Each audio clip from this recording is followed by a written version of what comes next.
What if Apollo hadn't been canceled? What would those last missions look like?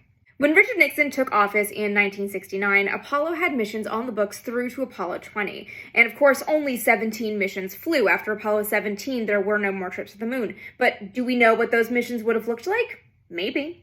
The crew element of this is easier to go through because there was a very regular way that Deke Slayton, who was head of the astronaut office, would pick crews. He basically did it on a cycle. A crew would be the backup crew for one mission, then sit out 2 missions, and then would be the prime crew on the 3rd round. So based on the backup crews, we can figure out what the last 3 Apollo missions would have looked like. Apollo 18 would have been commanded by Dick Gordon, who was the command module pilot on Apollo 12. He would have flown with Vance Brand and Jack Schmitt.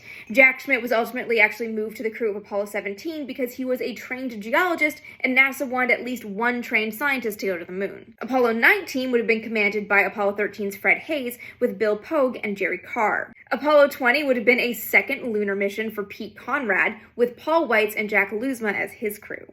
These missions were all initially on the books as J missions, which meant they were longer stays and would have used the lunar rover to cover more ground. It's a little bit harder to speculate on where they would have landed, but we can look at the list of initial sites that NASA wanted and look at the ones that didn't have missions. Copernicus, Tycho, Marius Hills, and Sensorius were all places that NASA was interested in, but never actually sent a mission. Apollo 20 was the first to get the axe. The Saturn V from that mission was then moved over to the Skylab program to launch the space station. In September of 1970, kind of because he was spooked by the near disaster of Apollo 13, Nixon canceled 2 more Apollo missions, Apollos 15 and 19. What this means is he was canceling one of the medium-stay H missions and a longer-term J mission, such that the last 3 missions, 15, 16, and 17, would be the long-stay J missions with the lunar rover. The rookie astronauts from those canceled Apollo missions ended up flying on Skylab and into the shuttle program, and Pete Conrad did command the first Skylab mission as well. Dick Gordon and Fred Hayes, though, never flew in space again.